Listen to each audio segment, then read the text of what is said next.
நமஸ்காரம். அஸ்மத் சர்வகுருப்யோ நம. இது நமது உலகம் சேனல் நேயர்களுக்கு வேங்கடம் ராம்நாராயண் அன்பு கலந்த வணக்கங்கள். என்றென்றும் ஏற்றத்தை எண்ணிக்கொண்டிருக்கும் மேஷராசி நண்பர்களே, எதிர்வரக்கூடிய ஆனி மாதம், அதாவது விஸ்வாவசு வருஷம் ஆனி மாதம் 15/6/2025 7 மணிக்கு சந்திர தசையில் பிறக்கக்கூடியது திருவோண நட்சத்திரத்தில் நமக்கு எப்படி இருக்கும்? எதிர்வரக்கூடிய மாதம் பலன் பார்க்கறதுக்கு முன்னாடி மேஷத்தில் சுக்கிரன், அதாவது 3இல் மிதுனத்தில் சூரியன், புதன், குரு. புதன் 8ஆம் தேதிக்கு பிறகு கடகத்துக்கு மாறுகிறார். செவ்வாய், கேது சிம்மத்தில், சனியும் ராகுவும் கும்பத்தில் இருந்து நம்மை வழிநடத்துகிறார்கள். எதிர்வரக்கூடிய மாதம் நமக்கு எப்படி இருக்கும்? ஃபர்ஸ்ட்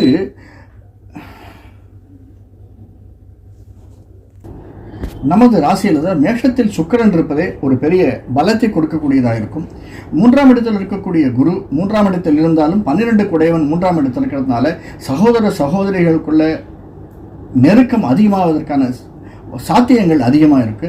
அதற்கு அடுத்தது மெயினாக சூரியன் இருக்கும் இடம் நமக்கு 3ஆம் இடம் தான். ஆனால் 5ஆம் வீட்டுக்குடைய சூரியன் 3ஆம் இடத்தில் இருப்பது, குருவோடு சம்பந்தப்பட்டிருப்பது அந்த வீடு புதனுடைய வீடு.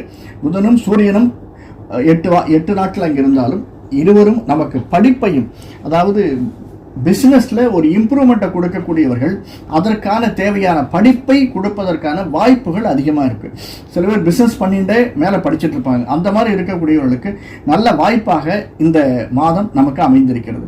3ஆம் இடத்தில் இருக்கக்கூடிய குரு பிஸ்னஸ் இம்ப்ரூவ்மெண்ட்டுக்கும் ஒரு எக்ஸ்பான்ஷன் இருக்கும். எக்ஸ்பான்ஷன் மட்டுமல்ல, நமக்கு ஒரு கூட்டாக வேறு யாரோடாவது நம்ம சேர்ந்து ஒரு பிஸ்னஸ் செய்யலாம் என்று எண்ணிக்கொண்டிருப்பவர்களுக்கு இந்த மாதம் ஒரு நல்ல தீர்வை கொடுக்கக்கூடிய மாதமாக அமைந்திருக்கிறது. 5ஆம் வீட்டில் இருக்கக்கூடிய செவ்வாய் கேதுவோடு சம்பந்தப்பட்டு சனியினால் பார்க்கப்படக்கூடிய ஒரு செவ்வாய், 5ஆம் வீட்டுக்குடையவன் சூரியன் 3இல் இருக்கிறான். அந்த இடத்தில் செவ்வாய் நமக்கு 8இல் இருக்கக்கூடியவன், 8க்கும் நம்முடைய வீட்டிற்கு உடையவனான செவ்வாய் 5ஆம் வீட்டில் இருப்பது யோகமாக கருதப்படக்கூடியது.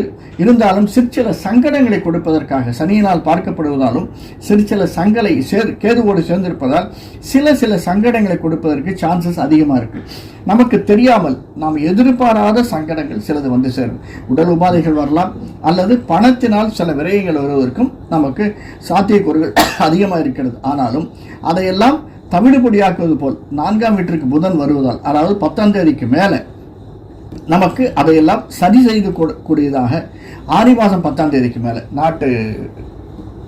ஜூன் மாதம், அதாவது ஜூன் மாதம் எண்டுக்கு அப்புறமே இந்த அடுத்த 15 நாள் 20 நாட்கள் நமக்கு ஏற்றத்தை தரக்கூடிய நாட்களாக அமைந்திருக்கிறது. பிஸ்னஸ் அப்படின்னு எடுத்துட்டோம்னா மெயினாக நம்ம பார்க்கக்கூடிய 2-3 விஷயங்கள் தான்.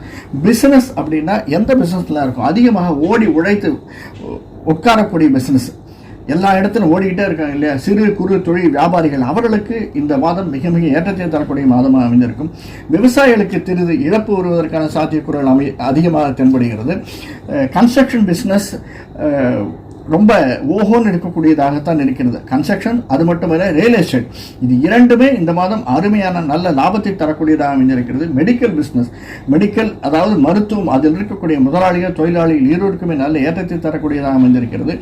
பேங்கிங் சர்வீஸில் இருக்கிறவர்களுக்கு சிறு சொதப்பல்கள், அதாவது எதிர்பாராத இன்னல்கள், அந்த சொதப்பல் வருவதற்கு சான்சஸ் இருக்கு.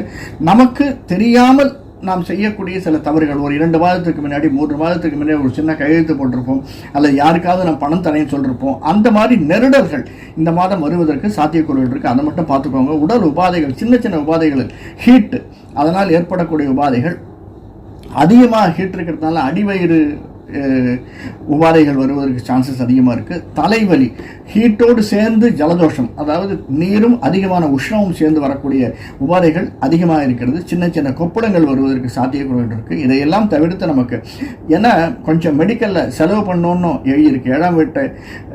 7ஆம் வீட்டிலிருந்து நமக்கு அந்த சுக்கிரன் நம்முடைய 2ஆம் வீட்டிற்கு போகும்போது சின்ன செலவுகளை கொடுப்பதற்காக சாத்தியக்கூறுகள் அதிகமாக இருக்குது. இதை தவிர்த்து நம்முடைய குலதெய்வ இஷ்டதெய்வ வழிபாடு நம்மை எந்தெந்த வழிநடத்தும் என்று சிறிதும் சந்தேகம் இல்லை.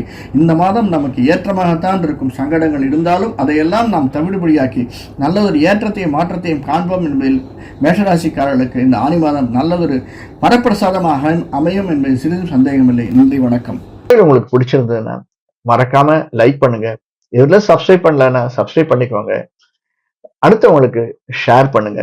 என்ன தோன்றதோ அதை கமெண்ட்ல பண்ணுங்க. வரக்கூடிய காணொளிகள்ல நான் சொல்றேன். வேற ஒரு காணொளி சந்திப்போம். நன்றி, வணக்கம்.